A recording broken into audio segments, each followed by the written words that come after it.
kehidupan kami hari lepas hari.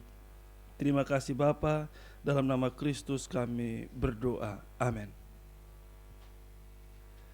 Salam. Ya, semua diberkati Tuhan. Amin. Oke. Kasih Tuhan, mari kita akan lihat satu bagian firman Tuhan.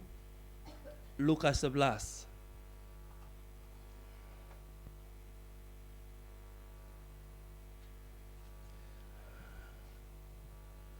Kita lihat Lukas 11 ayat yang pertama saja.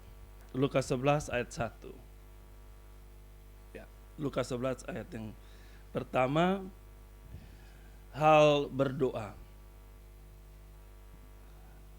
Saya akan baca Lukas 11 ayat yang pertama, nanti kekasih Tuhan yang lain akan membaca Matius 7 ayat 7. Ada 2 ayat akan kita baca secara bersama-sama. Saya baca ya. Lukas 11 ayat 1. Bapak Ibu yang duduk ini membaca Matius 7 ayat yang ke-7. Oke, saya mulai. Hal berdoa. Pada suatu kali Yesus sedang berdoa di salah satu tempat. Ketika ia berhenti berdoa, berkatalah seorang dari muridnya kepadanya, Tuhan, ajarlah kami berdoa, sama seperti yang diajarkan Yohanes kepada murid-muridnya. Kita lihat Matius 7 ayat yang ke-7.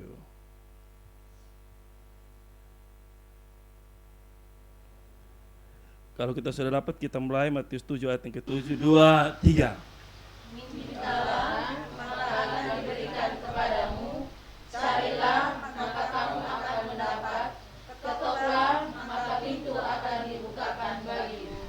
Terima kasih, demikian jawab pembacaan firman Tuhan. Yang berbahagia adalah kita sekalian yang mendengarkannya dan yang melakukan dalam kehidupan kita setiap hari. Kita terbilang orang-orang yang berbahagia. Salam. Ya. Kekasih Tuhan, di sini kita mulai dari satu ayat yang paling sederhana. Sebenarnya kalimat ini tidak perlu dikhotbahkan menurut saya, karena ini adalah bentuk kalimat mengarah kepada sebuah narasi atau alur sebuah cerita. Begitu. Jadi ini sebenarnya bukan inti dari apa yang sebenarnya dalam cerita. Intinya adalah Yesus bilang begitu, karena itu berdoalah demikian Bapa kami yang di sorga. Itu yang inti, betul ya?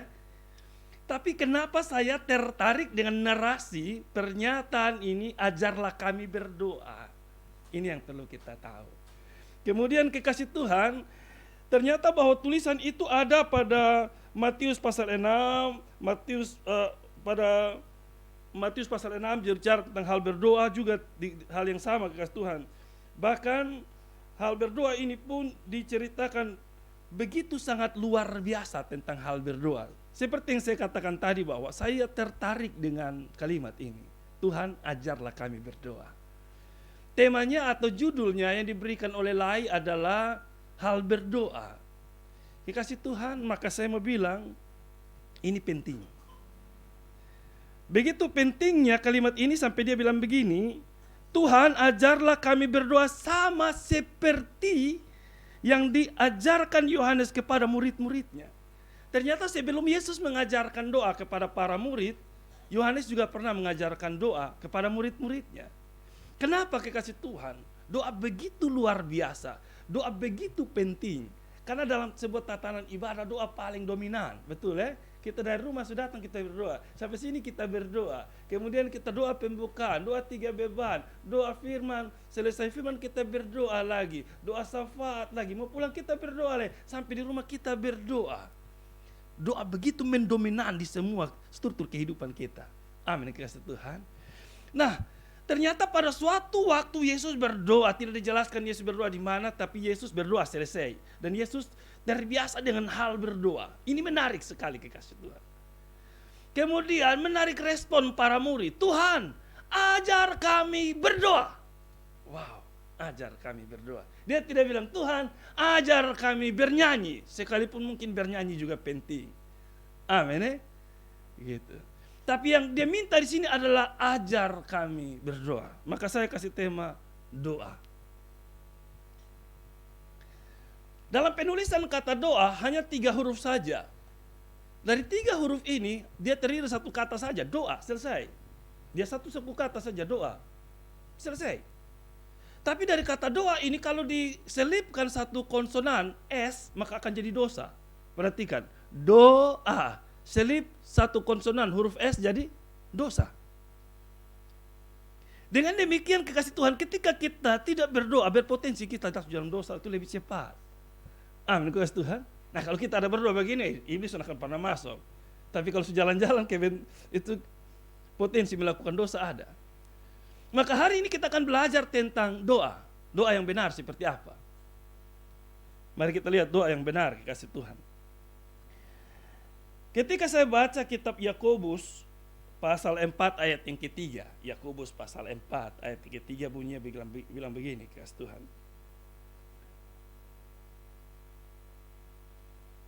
Atau kamu berdoa juga tetapi kamu tidak menerima apa-apa karena kamu salah berdoa. Nah ini. Atau kamu berdoa juga tetapi kamu tidak menerima apa-apa. Kamu berdoa tapi tidak menerima apa-apa. Mestinya ketika kita berdoa kita dapat apa-apa. Tapi Yakobus memberi pernyataan bahwa kamu berdoa tapi tidak dapat apa-apa. Di situ dia berikan penjelasan bahwa karena kamu salah berdoa. Wow, siapa sih yang bisa mengoreksi satu orang pun doa ini salah dan benar? Amin, kasih Tuhan. Tapi Yakobus memberi penerapan penjelasan bahwa ada kemungkinan orang bisa berdoa dengan salah. Karena itu kekasih Tuhan akan berhubungan pada diri kita dan jawaban doa akan kita terima. Atau kamu berdoa juga tetapi kamu tidak menerima apa-apa karena kamu salah berdoa. Sebab yang kamu minta hendak kamu habiskan untuk memuaskan hawa nafsu. Ternyata bahwa doa yang tidak didengar itu adalah doa yang disertai sebuah motivasi yang salah. Amin, kasih Tuhan. Nah, banyak orang datang berdoa, makanya ada namanya persekutuan doa. Kata persekutuan itu dari kata sekutu. Sekutu itu bentuk bilangan yang tidak besar, banyak jumlahnya. Begitu. Jadi ada persekutuan, ada kumpulan orang-orang berdoa. Tapi menjadi persoalan bahwa tidak semua orang yang berdoa pulang dengan mendapat jawaban doa. Amin, kasih Tuhan. Alasannya ini tadi. Kamu berdoa tapi tidak mendapatkan apa-apa, ternyata dikoreksi oleh Yakobus bahwa ada motivasi yang salah dalam berdoa. Dia berdoa, Tuhan kasih berumah. Tidak salah. Tapi ternyata dia minta rumah itu untuk baterek di depan tetangga, karena tetangga berbangun rumah baru. Dia berdoa, Tuhan, dan Tuhan kasih dia ini dan itu. Ternyata motivasinya salah. Nah, kekasih Tuhan itu pertama, kekasih Tuhan itu keadaan-keadaan orang berdoa yang dikecam, yang akhirnya doanya tidak didengar. Ada lagi Matius pasal 6 ayat yang ke-7. Matius 6 ayat yang ke-7 sehubungan dengan doa juga. Mari kita cari tahu ini bentuk kalimatnya. Lagi pula dalam doamu itu jangan kamu bertele-tele seperti kebiasaan orang yang tidak mengenal Allah. Wow. Berdoa juga itu tidak bertele-tele. Banyak orang memiliki kemampuan berbicara di dalam doa dengan melukiskan puitis-puitis yang indah dalam sebuah doa. Tapi belum tentu dengan kalimat yang panjang, yang banyak, yang puitis, yang luar biasa, sementara menggugah Allah dan mendengarkan dia. Tidak. Amin, kasih Tuhan. Iya. Kadang-kadang kita pun doa ini kelihatan dengar enak sekali. Tapi itu kalau mau bilang kita berdoa susah. Contoh doa makan sah. Ada yang bunyi berdoa, Tuhan Yesus terima kasih untuk hari ini, itu benar. Tuhan telah tersedia bagi kami berkat makan dan minum, itu luar biasa, terima kasih untuk itu. Namun ada kalimat lain yang bilang, Tuhan sebentar kami akan kembalikan piring dan gelas yang kosong, belum makan saja sudah serakah. Belum makan saja sudah serakah. Kemudian kalimat lain dia bilang begini, Tuhan kami teringat janda balu, yatim piatu, para jomblo di mana saja berada. Begitu. Tuhan pergi dan kunjungi. Dia ada makan enak tapi perintah Tuhan jalan-jalan kasih makan orang. Menurut saya mari kita berterima kasih saja dengan Tuhan. Amin, kasih Tuhan untuk berkat yang kita terima. Tidak usah program Tuhan, bahkan perintah Tuhan jalan-jalan untuk memberi sesuatu bagi orang lain. Mestinya kita berdoa, Tuhan ajar beta untuk bisa memberi dari kelimpahan ataupun apa yang beta terima hari ini bagi orang lain. Maka pada bagian ini lagi pula dalam doamu itu jangan bertele-tele. Omong sah, Tuhan beta butuh ini. Omong saja kepada Tuhan, toh dia maha tahu. Tanpa kita putar bola balik pun dia sudah tahu bahwa kita akan memerlukan hal tertentu. Maka di sini dikatakan bahwa seperti yang kebiasaan orang yang tidak mengenal Allah. Ternyata bahwa banyak orang berdoa pada waktu itu yang tidak mengenal Allah juga menggunakan kalimat bahasa yang panjang dan seterusnya. Nah, kalau begitu kekasih Tuhan, karena tema kita bicara tentang doa yang benar, maka kita perlu tahu ciri doa yang benar itu seperti apa menurut.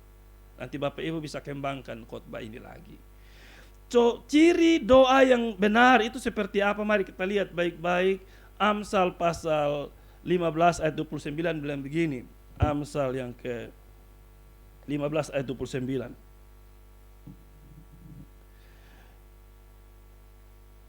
Tuhan itu jauh daripada orang fasik, tetapi doa orang benar didengarnya. Nah ini.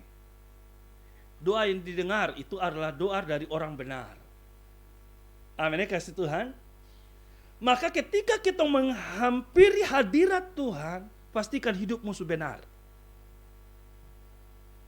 Benar yang mana? Benar motivasimu. Benar hidupmu.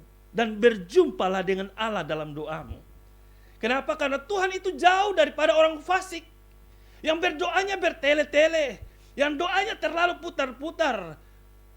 Dia dekat kepada orang yang benar. Yang benar apa? Benar motivasinya. Benar hidupnya. Ini pertama. Maka kasih Tuhan kita dapat memberi kesimpulan bahwa doa yang didengar Tuhan adalah Tuhan dengar orang yang benar. Benar apanya? Hidupnya di hadapan Tuhan. Amin, kasih Tuhan. Maka sebelum kita menaikkan sejumlah hal yang menjadi kebutuhan kita pada Tuhan, bereskan hidupmu dengan Tuhan. Saya terlalu yakin kalau kita melakukan itu, pasti kita berdoa akan dijawab Tuhan. Amin, kasih Tuhan. Ya. Itu hal yang disampaikan oleh Amsal. Namun juga Yakobus pasal 5 ayat 16 bicara hal yang sama dalam bentuk kalimatnya. Dia bilang begini, karena itu hendaklah kamu saling mengaku dosamu dan saling mendoakan supaya kamu sembuh. Doa orang yang benar bila dengan yakin didoakan sangat besar kuasanya. Sudah benar disertai keyakinan bahwa Tuhan yang kita tuju, Allah yang kita percaya adalah Allah yang akan memberi. Allah adalah Allah yang akan menjawab kita pun doa. Amin, kasih Tuhan. Banyak kali kita sudah minta pengampunan dari Tuhan, kita mengalami pembenaran Tuhan dalam kehidupan kita, tapi kita berdoa, kelihatannya begitu sungguh-sungguh, tapi pulang dengan sebuah keraguan. Contoh saja, kita datang di sini, kita berdoa, Maina mari doa buat saya dulu. Ketika baca firman, sharing, dengar firman luar biasa, hati menggebu-gebu. Seolah sudah mendapat jawaban yang sangat luar biasa. Tapi pulang di rumah suami tanya, Mama Karmana berdoa tadi. Berdoa tadi cuman beta ini perasaan. Nah ini sudah. Kita kembali lagi ke rumah kita, pada keluarga kita, dengan pernyataan sebuah ragu-ragu yang begitu luar biasa. Itu tidak boleh. Padahal kita sudah datang seperti Yakobus datang ini, kita sudah mengaku kita salah, kita perbaiki kita hidup, kita saling mendoakan, tapi tanpa keyakinan yang kuat bahwa Tuhan menjawab kita. Itu sering terjadi pada diri kita. Kalau ibadah-ibadah kelompok model seperti ini kita melakukannya dengan begitu luar biasa, tapi pulang di rumah anak tanya, suami tanya, istri tanya, kita bilang tahu lah Bapak, besok pasrah, besok tahu mau bikin apa lah ini. Mana mungkin doa kita bisa dijawab. Sehingga ciri doa yang benar yakni doa orang benar yang sudah dibenarkan oleh Allah. Yang berikut kekasih Tuhan, Doa yang terdengar adalah doa yang berdasarkan iman kepada Allah. Begitu. Bukan bersandar pada kesaksian orang. Ingat, bukan bersandar kepada kesaksian orang. Kalau bersandar pada kesaksian orang, sering kita bilang begini, Tuhan, orang lain, Tuhan tolong beta sonde, minta maaf. Bukan itu bersandar pada kesaksian orang, tapi bersandar pada kekuatan Allah. Makanya kekasih Tuhan, Markus pasalnya yang ke-11 ayat 22 menerangkan itu. Yesus memberi sebuah jawaban, percayalah kepada Allah. Yesus memberikan pernyataan kepada orang-orang yang datang kepada dia, orang-orang yang berharap kepada dia, bagaimana doanya bisa dijawab adalah berharaplah, percayalah kepada Allah. Dalam hal ini kepada Yesus yang diutus Allah. Maka saya memberikan sebuah kesimpulan yang pertama bahwa ciri yang doa yang benar adalah doa dari orang yang benar, orang yang sudah dibenarkan Tuhan. Yang kedua, yakni ciri doa yang benar adalah berdasarkan iman kepada kekuatan Allah, bukan kekuatan manusia. Kalau kita percaya kekuatan Allah, maka kita akan melihat hal-hal yang spektakuler, hal-hal yang besar. Karena iman itu dasar. Dasar dari apa yang belum kita lihat, tapi kita percaya bahwa itu akan terjadi. Amin, kasih Tuhan. Iya. Iman itu kalau saya menuliskan, iman itu adalah dasar dari segala sesuatu yang belum kita lihat, tapi kita percaya. Ini contohnya seperti ini. Seorang arsitek, dia mau menggambar, dia membuat sebuah bangunan rumah, maka semua hal tentang itu rumah sudah ada di otak. Kemudian dia petakan di atas kertas. Dia belum lihat bangunannya, tapi dia sudah pastikan bahwa bangunannya akan seperti ini. Amin, kasih Tuhan. Sekali lagi, iman itu sebagai dasar itu memang kita akan seperti seorang arsitek, penggambar, menggambar bangunan. Kita belum melihat bangunan itu, tapi bangunan itu sudah ada di kepala kita. Kemudian kita sudah seolah menuangkannya di atas kertas, dan kita hanya menunggu hasilnya terjadi. Itu iman. Maka di sini kekasih Tuhan, kita mungkin tidak melihat Allah, bahkan kita tidak melihat cara-cara Allah melakukannya, tapi kita percaya Allah tidak pernah kehabisan cara untuk menolong kita. Kita tidak melihat Allah, tapi kita percaya Allah itu ada. Kita tidak tahu Allah memiliki cara seperti apa, tapi kita punya keyakinan Allah tidak pernah kehabisan cara. Karena itu kekasih Tuhan, pada bagian yang kedua adalah berdasarkan iman kepada kekuatan Allah yang hebat itu sendiri. Berdoalah kepada Dia. Saya terlalu sangat yakin Dia pasti akan menolong kita. Banyak orang tidak sadar tentang kekuatan dari hal berdoa ini. Kalau orang mengerti, maka persekutuan doa sudah perlu sepi. Kalau orang mengerti bahwa doa itu penting. Mari kekasih Tuhan kita lihat lagi.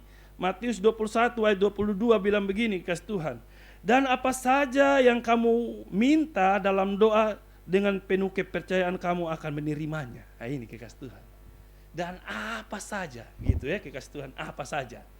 Ada pembatasan di situ, kata apa saja ini sesuatu yang sifatnya banyak, tapi sebenarnya juga mengandung makna pembatasan. Apa saja ini bergantung pada kebutuhan kita masing-masing, begitu. Anak sekolah jangan berdoa jodoh. Karena kita bersandar pada apa saja, itu bukan kebutuhanmu hari ini. Amin kok? Amin kok? Engkau masih anak sekolah, 1 SMA, tahan. Kau jangan berdoa jodoh, karena itu bukan bilangan yang akan kau dapatkan, kecuali kau lompat pagar. Jadi apa saja itu ada pembatasan berdasarkan kebutuhan kita hari ini. Amin kok kasih Tuhan. Ya kalau saya yang sudah ASN, sudah bekerja, kalau saya berdoa minta jodoh pas. Karena saya sudah punya pekerjaan, siap kasih makan orang tua anak. Amin kok? Iya. Kalau kau hanya bisa WA, sayang ingat makan, jangan. Yang nona butuh itu bukan hanya sayang ingat makan. Mau makan apa yang kakak antar? Maka kita perlu mengerti pada bagian firman Tuhan ini, apa saja yang kamu minta dalam doa dengan penuh kepercayaan, kamu akan menerimanya. Jadi sebenarnya standar itu percaya pada Tuhan. Standar pada kekuatan Tuhan sebenarnya. Gitu. Saya kalau dalam keadaan ragu dalam hal meminta sesuatu, kadang saya keluar sampai di luar dari kamar doa, tuh keluar sampai di luar. Sambil pandang alam semesta. Kalau langit dia buat, bumi dia dasari, yang mati dia sanggup bangkitkan, air saja berubah jadi anggur, mana saja dia kasih turun dari sorga, dari laut yang luas saja dijadikan tanah kering, dari batu yang keras keluar air. Pertanyaannya, masalah apa yang terlalu besar? Amin, kasih Tuhan. Apa yang terlalu besar? Masalahnya bukan pada Allah tidak memberi atau memberi, bukan. Tapi masalahnya kita meyakini Allah sanggup melakukannya atau tidak. Masalahnya ada pada diri kita. Di zaman modern ini, orang sudah luntur tentang percaya bahwa Allah sanggup. Orang lagi percaya kesanggupannya berdasarkan ekonomi, kekuatan dan kemampuan dia. Dan juga yang namanya kemampuan-kemampuan lain, relasi dan sebagainya. Hari ini berapa banyak orang berpikir anaknya sudah kuliah habis, tapi berpikir aduh, kita sudah ada relasi, ini anak udah pekerja seperti apa. Ini kekasih Tuhan. Kehilangan rasa percaya bahwa Tuhan sanggup melakukan, ini yang bahaya. Identitas doa kita menjadi luntur. Dan kita ada pada gedung kebaktian hanya seremoni belaka. Kita angkat tangan, mungkin rentangkan tangan. Kita berdoa, kita bernyanyi, isi vokal group, memberikan kesaksian. Tapi faedahnya tidak ada bagi hidup kita. Karena itu kekasih Tuhan, berdoalah dengan cara-cara yang benar. Berdoa seperti orang berdoa karena kita sudah dibenarkan oleh Tuhan. Berdoalah dengan rasa percaya tentang kekuatan Allah. Dan yang berikut adalah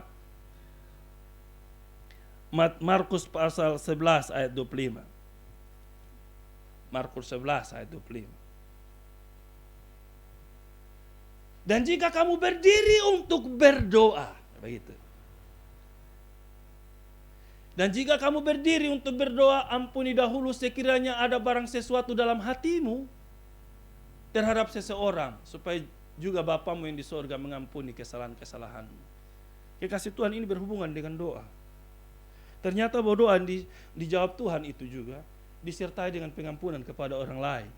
Amin, kau kasih Tuhan. Begitu. Mau berdoa kasih anak supaya anak berhasil, tapi tadi malam baru bakal Bapak tua. Datang mau sembahyang Bapak. Ini saya mau berdoa kasih ketompu anak gitu. Tapi berdamai dulu dengan Bapak. Amin kok. Di sini kita menangis, berteriak, memuji. Betul, kita berdoa untuk anak. Tapi sebenarnya ada barang sesuatu dalam hati kita dengan orang lain. Jangan sampai itu menjadi penghambat doa kita. Amin, kasih Tuhan. Begitu. Kita sementara datang sembahyang, tapi tadi pagi hanya gara-gara kotoran yang lewat masuk pindah kita ke rumah, kita ada mengomel tetangga ini karena dia pun ayam ada garu kotoran masuk. Ini ada persoalan. Tapi kita datang sembahyang, bahkan ada yang masuk perjamuan. Pulang dengan keadaan begitu. Lihat orang-orang ini dan ciri-ciri orang berdoa waktu itu. Dan jika kamu berdiri untuk berdoa, jika kamu dalam keadaan posisi berdoa, siap sembahyang, siap memohon, siap memuji, ampuni dahulu sekiranya ada barang sesuatu di dalam hatimu. Barang sesuatu dalam hatimu. Bukan hati sesamamu, tapi hatimu. Lepaskan itu. Sering saya khotbahkan bahwa doa yang didengar Tuhan adalah doa yang disertai pengampunan. Lepaskan pengampunan. Apapun dia pun kondisi. Banyak kali kita berdoa untuk rumah tangga kita, keluarga kita tidak mendapatkan apa-apa. Sia-sia, bahkan bertahun-tahun. Kita tidak menerima apa-apa. Ternyata bahwa kita tidak melepaskan pengampunan bagi orang-orang dalam rumah tangga kita. Kita akan ada berdoa kita pun anak ini supaya dia penakal hilang. Tapi tadi pagi kita baru cuci maki ancur sama dia. Kita soni juga minta ampun dan dia juga. Atau minta maaf mungkin. Tapi kita sementara semua hamba Tuhan minta pergumulan. Hai, kita mengeluh, hei bepo anak satu nih, tahu ikut siapapun turunan. Tahu ikut siapa dia turunan. Dia pun bapa, bahaya juga. Dia pun keluarga, soalnya ada yang model begitu. Tapi jangan sampai dia pun bapa ini. Soalnya dia pun muka mirip-mirip dia pun bapa nak. Nah gitu.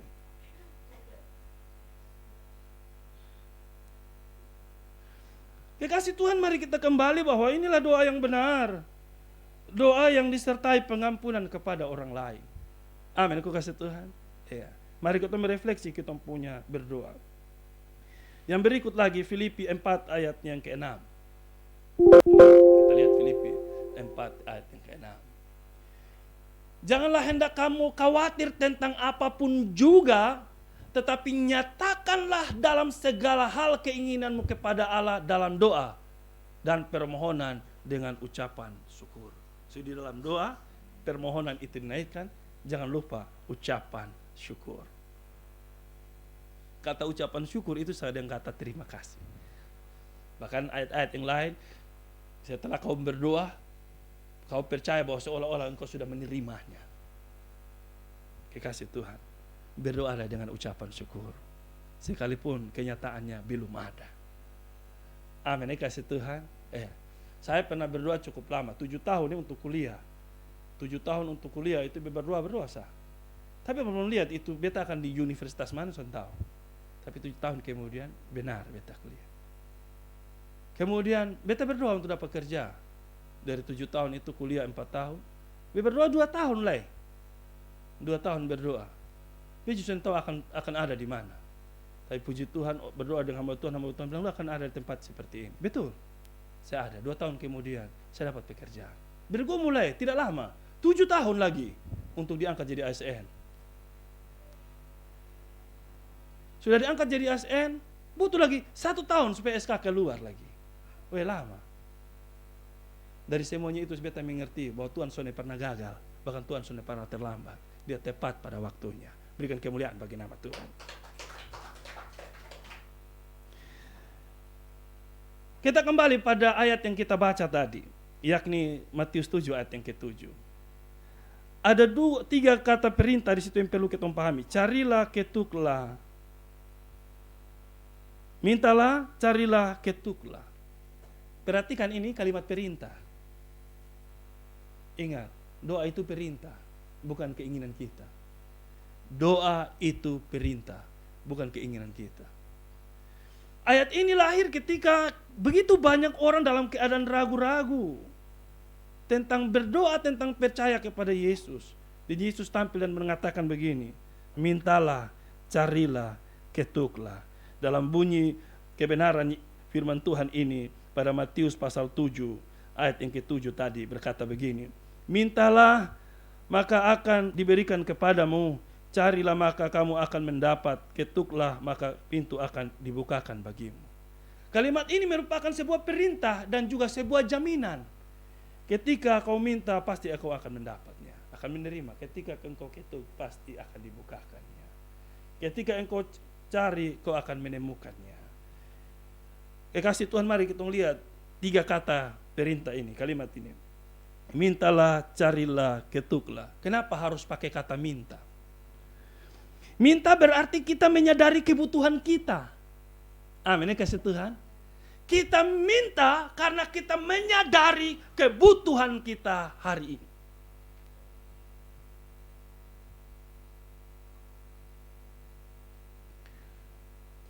Minta berarti kita menyadari ketidakmampuan kita.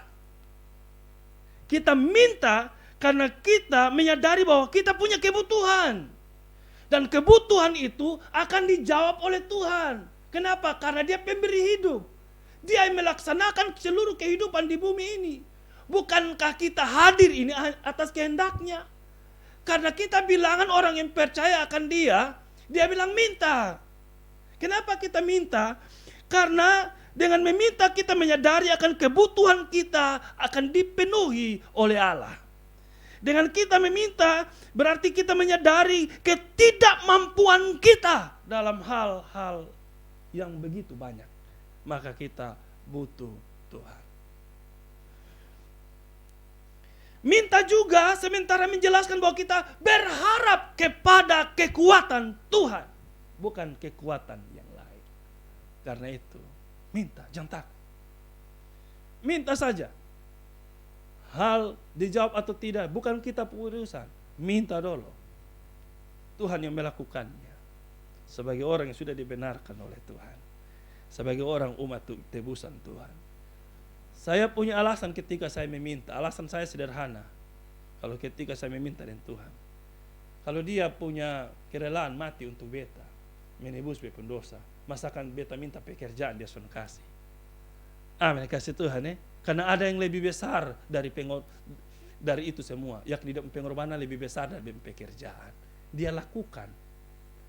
Penebusan dosa yang dia kerjakan itu lebih besar dari pekerjaan. Dia lakukan. Masalah pekerjaan saja dia sudah kasih. Amin, kasih Tuhan. Beta minta jodoh, ya pasti dia kasih lah. Karena untuk mati saja dia rela. Masakan memberikan seorang jodoh, dia sudah punya kerelaan memberikan saya jodoh. Amin kok. Tapi waktu jodoh datang kita juga periksa bagarak, soalnya kita perusuk. Ya toh, kalau yang bagarak itu tulang kaki bukan dia. Jangan sampai kita hendak penona hanya kaki, talenta berjalan sah. Begitu. Kalau dia tulang rusuk, jangan sampai itu dia. Amin kok. Ya. Tapi kalau dapat nona juga, kalau yang tiap hari mengomel-mengomel, kayaknya ini salah orang ini. Soalnya dia dijadikan dari tulang rusuk, bukan tulang rahang. Kasih pulang dia hidup orang tua. Perempuan apa kok mengomel terus? Amin kok. Aduh. Kalau tiap hari ketemu dia muka asam terus, ini kayaknya dia bukan dari tanah liat ini, dia dari tanah kuburan. Kasih pulang di kuburan sana. Dan lalu itu berat sekali itu. Kalau hanya bikin sengketa tiap hari dalam kitab hubungan, 5 tahun hanya bakalai, berlempar, barui, barabek, banting helm, banting HP. Itu kayaknya perempuan dari tanah sengketa itu, kasih kembali saja.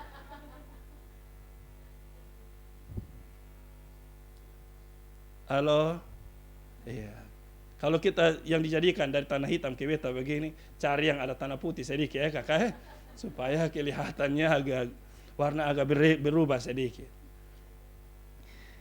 Yang berikut kita ada pada kata carilah. Itu kekasih Tuhan. Carilah berarti tidak berdiam diri, Boy. Tidak berdiam diri. Lihat semua orang-orang yang doanya dijawab Tuhan, itu orang-orang yang tidak berdiam diri. Ada doa puasa, ada pelayanan dia kerjakan, ada totalitas kehidupan yang serahkan kepada Tuhan, tidak berdiam diri. Amin kok kekasih Tuhan. Burung di udara itu Tuhan pelihara, tapi dengar baik-baik, Tuhan sudah pernah lempar daging ke dalam sangkar burung. Ingat itu. Amin kok kekasih Tuhan. Jadi hamba Tuhan, seorang pelayan Tuhan, dengar baik-baik. Burung di udara benar Tuhan pelihara. Di udara bukan dalam sangkar, boy. Burung di udara, ada aktivitas, ada usaha. Tuhan pelihara. Amin kok kasih Tuhan. Begitu, bukan burung dalam sangkar. Itu berat itu. Tuhan sudah pernah lempar daging dalam burung sangkar burung. Amin kok kasih Tuhan. Amin kok. Iya. Maka ini berat kekasih Tuhan. Bagi kita orang laki-laki dengar baik-baik. Cinta Tuhan, melayani Tuhan, tapi perlu kerja keras. Amin kok. Khotbah bagus, MC bagus, pemain musik bagus, singers bagus. Waktu ketuk rumah, biar dia pemama itu pendeta hebat sekalipun, bapak majelis oke luar biasa, pasti dia akan tanya duluan, itu nyong kerja di mana? Bukan pelayanan di mana? Amin kok. Kok saja pernah ditolak hanya gara-gara saudara kerja, boy. Saya harap masa lalu jangan melekat di kau. Begitu, biar beta saya yang alami saja. Mungkin beta cukup kuat, Tuhan kasih kesempatan untuk alami itu hal. Begitu. Akhirnya beta pernah jaga jodoh orang. Kasih Tuhan, mari kita lihat yang terakhir dari teks yang kita baca tadi. Dia bilang ketuklah. Ketuk itu memerlukan kesabaran, boy. Dalam menanti janji Tuhan, ketuk butuh kesabaran. Tidak instan. Hari ini kita ketuk, Tuhan, beta berdoa untuk suami. Ingat, kita baru datang ini hari. Ada ibu-ibu yang sudah 5-6 tahun. Kita baru ketuk ini hari saja, paksa Tuhan luar biasa. Amin kok. Iya. Ada orang yang suka ketuk 7-8 tahun. Tuhan belum kasih kesempatan. Nah kita baru ketuk ini hari sah. Tuhan pasti juga punya prioritas. Dia kasih prioritas yang sudah 15 tahun duluan. Kemudian turun-turun yang baru 2-3 hari dong. Amin kok. Nah makanya nona-nona pelujang susah. Cari jodoh itu yang hamba Tuhan, bukan hambatan gitu. Jangan sampai lu melayani luar biasa, ujung-ujung separuh waktu dan hidupmu hanya beban doa satu, berdoa untuk suami. Sedangkan pelayanan butuh engkau. Ketuk ini memerlukan kesabaran dan ketabahan. Perlu. Datang di Tuhan itu. Perlu kesabaran. Dari waktu ke waktu kita perlu ada itu.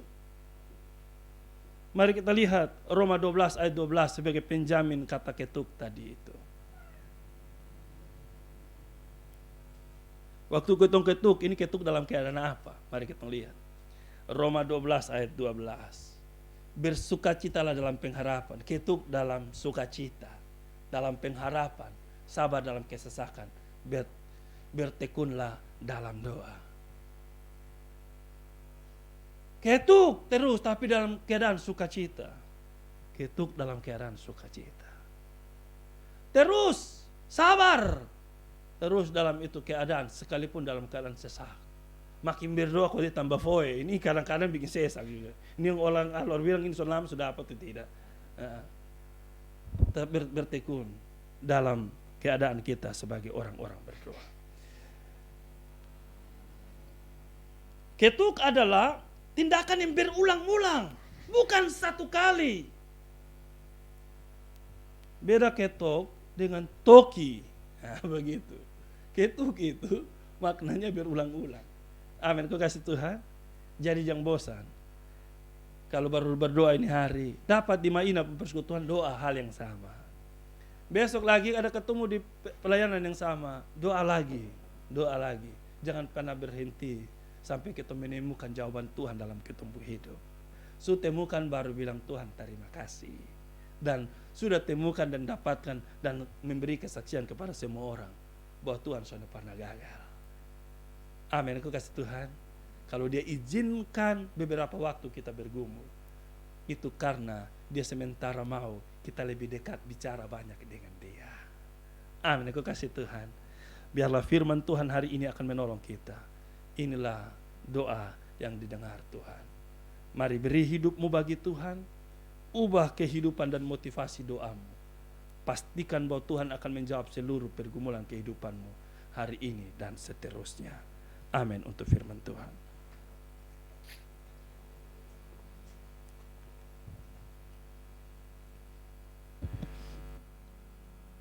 Mari kita semua tunduk kepala di hadapan Tuhan. Sambil kita merefleksi kembali perjalanan doa-doa kita. Kalau kita